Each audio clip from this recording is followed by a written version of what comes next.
आपने देखा होगा जिस तरीके से टिमरुआ में एक परिवार था संतोष श्रीवास्तव जी का, वहां पर बहुत ही मुसीबत थी परिवार को। वहां पर अजीत सिंह यादव जी के द्वारा एक मकान बनवा कर दिया गया। उसके बाद जब हमने खबर चलाई ब्लॉक राजेपुर के ग्राम पंचायत कड़ार के बांकेपुरवा से, और अजीत भैया ने जैसे ही देखा और अजीत भैया यहाँ पर आए, परिवार से मिले, राशन भी दिया था और कंबल भी दिए थे। उसके बाद अजीत भैया ने कहा अगर गरीब के पास मकान नहीं है, सरकार मदद नहीं करती है, तो हम अपनी तरफ से इनको मकान बनवा कर देंगे। आप यहाँ पर देख सकते हो, हम आपको बताना चाहेंगे अजीत भैया के द्वारा यहाँ पर जो मकान का जो भी सामान होता है, गिट्टी मोरम वगैरह सब कुछ यहाँ पर भेज दिया गया है। और यहाँ पर नींव खुद के पूजन होकर यहाँ पर मकान में लगा कहीं ना कहीं लग चुका है। और एक गोविंद कुशवाहा जी जो कि काफी गंगा पार में सुर्खियों में थे, ये गोविंद कुशवाहा जी हैं, ये इनके बच्चे हैं और इनकी पत्नी काफी साल पहले खत्म हो चुकी थी, काफी मुसीबत में यहाँ पर रहते थे। अजीत भैया के द्वारा यहाँ पर इनको एक मकान बनवा कर दिया जा रहा है। भैया कब तक इस तरीके से जो है सेवा करते रहोगे, आज सवाल बनता है ये। जब तक ईश्वर की इच्छा रहेगी, आदमी कोई भंडारा या कोई अच्छा काम चालू करता है तो उसमें ईश्वर की इच्छा होती है और ईश्वर की इच्छा तक चलता है। जब तक उनकी इच्छा रहेगी बालाजी सरकार की, हमारे की, तब तक ये चलता रहेगा। और आपके माध्यम से एक चीज़ जरूर बताना चाहेंगे कि जो लोग किसी प्रकार का कयास लगाते हैं कि हमें चुनाव लड़ना है, ये उनका हम आज विराम दे देंगे कि मैं चुनाव नहीं लड़ूंगा और ना मेरा चुनाव मेरा कोई उद्देश्य है। मेरा तो एक उद्देश्य है जो लेके आए हैं नर सेवा और नारायण सेवा। ये आपने कैसे विचार किया कि गरीबों को मकान बनवा कर दिया जाए, ये कैसे ख्याल है? आपकी खबर देखी थी हमने टिमरुआ वाली, तो उस परिवार को हमने देखा कि शायद इतना गरीब इंसान आदमी हो सकता है क्या, एक जो सड़े आलू को लाके और उसमें से अच्छे आलू निकाले और वो अपने परिवार को खिलाए। मेरे हिसाब से नहीं लगता कि इतना गरीब आदमी कोई भी हो सकता है। तो जब उसकी स्थिति और परिस्थिति देखी आपके माध्यम से, तो लगा कि उसकी मदद करनी चाहिए। और फिर आप पे थोड़ा सा एक भरोसा भी हो गया कि आप जो भी दिखाते हो सही दिखाते हो। आपके द्वारा इनका दिखाया गया था गोविंद जी का कि इनका भी हाल बहुत ख़राब है। उस दिन आए भी थे, अब मैंने इनको राशन और जो भी जो तत्काल में हो सकता था उसको हमने देने का काम। हमारा तो काम है ऐसे खबरें चलाना, हम तो आगे भी दिखाएंगे। कब तक मकान बनवा कर देते रहोगे? हमने बोला नहीं, इसमें मेरी कोई इच्छा नहीं है। पिछले जन्म में हमने इनका कुछ खाया होगा और शायद हमारे पास देने के लिए नहीं था, तो ईश्वर ने हमें इस जन्म में दिया है तो हम इनका भरने का काम कर रहे हैं। मतलब आपके हिसाब से इनका कर्जा है आपके ऊपर? हाँ कर्जा यार, अच्छा कर्जा नहीं होता तो फरुखाबाद से 30 किलोमीटर दूर हम यहाँ क्यों होते? तो ये तो है, हमने इनका जो कर्जा खाया है वो हम इनका देने का काम कर रहे हैं। और जो हमारा अपना एक उद्देश्य लेके निकले हैं नर सेवा और नारायण सेवा, मैं उसको पूरा करता रहूँगा। हमारे पास जैसे ईश्वर ने दिया है उसमें से थोड़ा हमें देने में कोई कष्ट नहीं है और कोई में बुराई नहीं। हम तो सिर्फ आपके माध्यम से एक चीज़ और लोगों से कहना चाहेंगे कि अगर ये नर सेवा और नारायण सेवा का अगर पूरा मीनिंग समझ लें तो हमें नहीं लगता है कि कोई आदमी उसमें 2 पैसा खर्च ना करे। अभी होता क्या है कि अभी जो लोग बहुत दौलत इकट्ठी कर करके रखते हैं, बहुत से लोग हैं, मेरे पास भी बहुत फोन आए, अरे अब की बार चलना है यार, हमारे तरफ से हो जाएगा, हमारे तरफ से हो जाएगा। हमें मालूम कितने लोग नहीं आए, कहे तो बहुत लोग, मगर करने कोई नहीं आया। जिस दिन ईश्वर पे भरोसा कर लेंगे ना, उस दिन उन्हें समझ में आ जाएगा कि जब ईश्वर ने तुम्हारा खराब समय अगर दिखाया है और दिया है तो तुम्हारी स्थिति यही रहेगी कि तुम इससे बड़ी तुम्हें बीमारी पैदा होगी, जो तुम्हारा पैसा तुम्हारे काम नहीं आएगा। सिर्फ काम आएंगी सिर्फ तुम्हारी दुआएं और बद्दुआएं, कि आपने किसे बद्दुआ से पैदा किया है और किसकी दुआ से तुमने इकट्ठा किया है। भैया आज पुराना सवाल वही बनता है, जो हमारे फरुखाबाद में समाज सेवी हैं, जो त्योहार के समय होर्डिंग लगाते हैं जिसमें लिखते हैं कि समाज सेवी, आज वो समाज सेवी कहाँ है? हर खबर में मैंने आपसे पूछा है, वो समाज सेवी हैं कहाँ? अभी उनका टाइम नहीं आया है। कब टाइम आएगा? चुनाव का टाइम, उनका टाइम आ जाएगा। जब चुनाव होगा तब उनका टाइम आएगा, तब भी खूब सेवा करेंगे। भैया समाज सेवी की जरूरत है या स्वयं सुधारक की जरूरत? सुधारक की जरूरत है, समाज सेवी की जरूरत ही नहीं है। अगर आप अपना जनप्रतिनिधि अच्छा ईमानदार चुन लेंगे ना, तो हमें नहीं लगता कि आपको किसी समाज सेवी की जरूरत पड़ेगी। क्यों? जनता का जो प्रतिनिधित्व करता है वो एक समाज सेवी नहीं, उसका एक प्रतिनिधि करता है, जिसको हम वोट देकर चुनते हैं, अपना जनप्रतिनिधि बनाते हैं।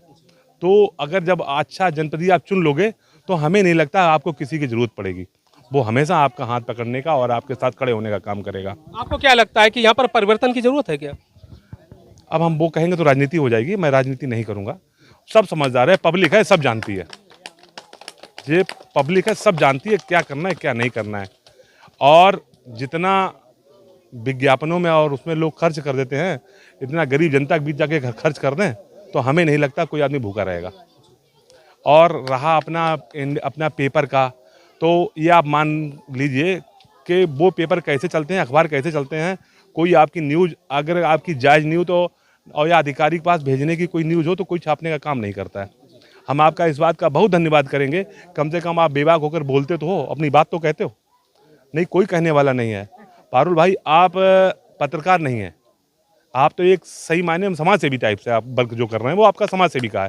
नहीं, इसमें भैया आपका बहुत सहयोग रहा और फरकाबाद के काफ़ी लोग हैं जिन्होंने हमारा सहयोग किया, जो कि हमारा जो सपना था वो कहीं ना कहीं पूरा होता दिख रहा है। जैसे हमारा सपना था कि जो भी हम खबर चलाएं उस पर एक्शन होना चाहिए, और खबरें जब हम चलाते हैं और अधिकारी देखते हैं, सीधी सी बात है, लेकिन जहां पर खबर में पैदा करने की बात आती है, जैसे किसी की खबर हमने चलाई घोटाले वाली, और वहां पर एक्शन होता है, जो कि प्रधान की खबर चलाएं या फिर किसी अधिकारी खबर चलाएं तो उस पर एक्शन हो जाता है। 10-20 हज़ार रुपये अधिकारी पैदा करते हैं, उसके बाद बैठ जाते हैं। लेकिन जब मदद की जरूरत आती है तो ना अधिकारी मदद करते हैं ना फिर नेता मदद करते हैं। देखिए पारुल भाई, हम आपके फिर आपके माध्यम से एक चीज़ बताना चाहेंगे।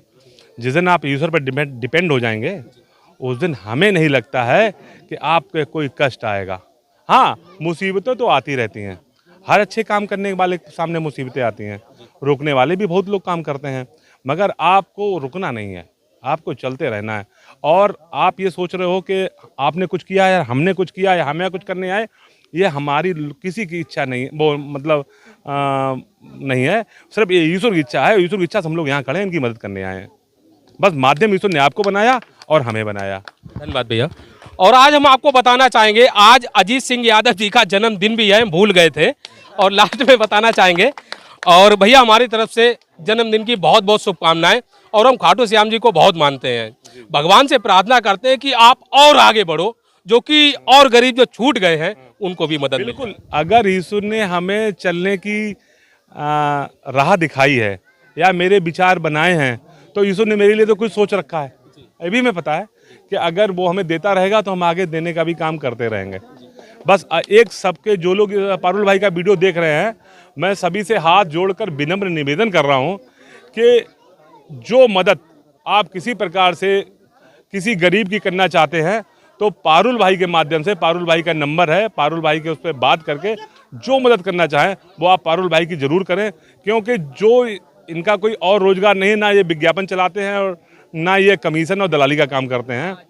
जो आपका है वो आपका सहयोगी इनके लिए बहुत कुछ होगा। और ये लोग, ये गांव नहीं, पारुल भाई का मैंने देखा है और गांव में भी कभी कपड़े बांटने का, कभी जैकेट बांटने का, ये निरंतर करते रहते हैं। तो मेरा आप लोगों से सभी से विनम्र निवेदन है कि आप पारुल भाई की मदद करें और जो हेल्प हो सके, ये नहीं कि आपसे कोई तय, जो आपका मन करे पारुल भाई की मदद करें, जिससे आपकी एक अच्छा पैसा और एक गरीब आदमी के घर तक पहुंच सके। धन्यवाद। धन्यवाद भैया। गोविंद जी, आप पूजा करते हो? हाँ, पूजा करते भैया। किसको मानते हो? मानते भैया सभी। किसको? किस भगवान को मानते हो? भगवान को मानते, देवी को मानते, देवता को माता रानी को मानते हो, भगवान को मानते हो, पूजा करते हो। तो क्या मांगते थे जब पूजा करते थे? पूजा करते भैया। मतलब मांगते क्या थे? अब मांगे तो सब होते कभी पूजा करके आपने सोचा कि जो है भगवान से कहा कि हमारा मकान बन जाए? कभी पूजा करके कहा? पूजा करके तो कहा जैसे तो हिसाब भगवान को आपने जो है पुकारा होगा ना कि ये प्रभु एक बार आ जाओ। आपने उनसे कुछ मांगा? मांगा कुछ? मांगो भैया खूब। क्या मकान मांगा था? मकानो मांगो। भगवान से कहा था कि ये प्रभु हमारा मकान बनवा दो? मांगो खूब भैया, बनवाओ प्रभु। आप ठहर सुनी उनने भगवान के रूप में भैया को भेजा है ना, ये बात पूछ रहे भगवान है जी, है ना। भगवान किसी ना किसी के रूप में भेजते हैं ना। हाँ, भगवान के रूप में। आप लोग टीम का हिस्सा हो, सभी लोग, क्या कहना चाहोगे? आज भैया का जन्मदिन भी है, आपके माध्यम से जो ये नेक काम हो रहा है इसमें आप भी हिस्सेदार हैं। और जहां सरकार को पहुंचना चाहिए वहां सरकार नहीं पहुंच रही, हमारे अजीत भाई पहुंच रहे हैं और मदद कर रहे हैं, इससे बड़ा सुकून महसूस होता है। भाई साहब, हम 2.5 सालों से डीएम साहब के ऑफिस में नहीं गए थे कि हमें भरोसा उठ गया है अधिकारियों के ऊपर से, लेकिन मजबूरी में जब टिमरुआ वाली जब खबर चलाई तो भैया ने कहा कि चलो डीएम साहब से हम लोग मिलते हैं, शायद जो है उसका भला हो जाए। डीएम साहब के विषय में आज कुछ कहेंगे नहीं, हम 2.5 साल बाद डीएम साहब के ऑफिस में गए, भरोसा उठ गया है कैसे भरोसा होगा अधिकारियों पर? बात तो भई है ना। नहीं, आपके माध्यम से हम अपील करना चाहते हैं, अगर सरकार नहीं सुन रही तो समाज सेवी हैं, तमाम अच्छे लोग हैं जिले के, उन्हें भी इस कारवां में आगे आना चाहिए और अजीत भाई का साथ देना चाहिए, इस कारवां को आगे बढ़ाना चाहिए। दोस्तों, लास्ट में आप लोगों से सिर्फ हम एक विनती करना चाहेंगे, आप लोग इस वीडियो को इतना शेयर करना जो कि लोगों को पता चल सके कि जो लोग भगवान की पूजा करते हैं, सुबह शाम कहते हैं हे प्रभु दर्शन दे दो आकर, आज किस तरीके से भगवान के रूप में एक व्यक्ति अजीत सिंह यादव जी फर्रुखाबाद में दर दर भटक रहे हैं और ऐसे लोग ढूंढ रहे हैं जो कहीं ना कहीं मुसीबत का सामना कर रहे हैं। दोस्तों, हमारा काम था सच्चाई दिखाना, हमने आपको सच्चाई दिखाई, लेकिन लास्ट में एक हम बात जरूर कहना चाहेंगे कि जिस तरीके से हमारे देश के प्रधानमंत्री जी ने वादा किया था कि अगर हमारी सरकार बनी तो सन 2024 तक हर गरीब को हम लोग आवास देंगे, लेकिन वो वादा तो फेल हो गया। लेकिन भैया ने कोई भी वादा नहीं किया और वादा ना करके यहाँ पर अपना पूरा कार्य किया, अपनी जिम्मेदारी निभाई, जो एक वास्तव में इंसान की जिम्मेदारी होती है।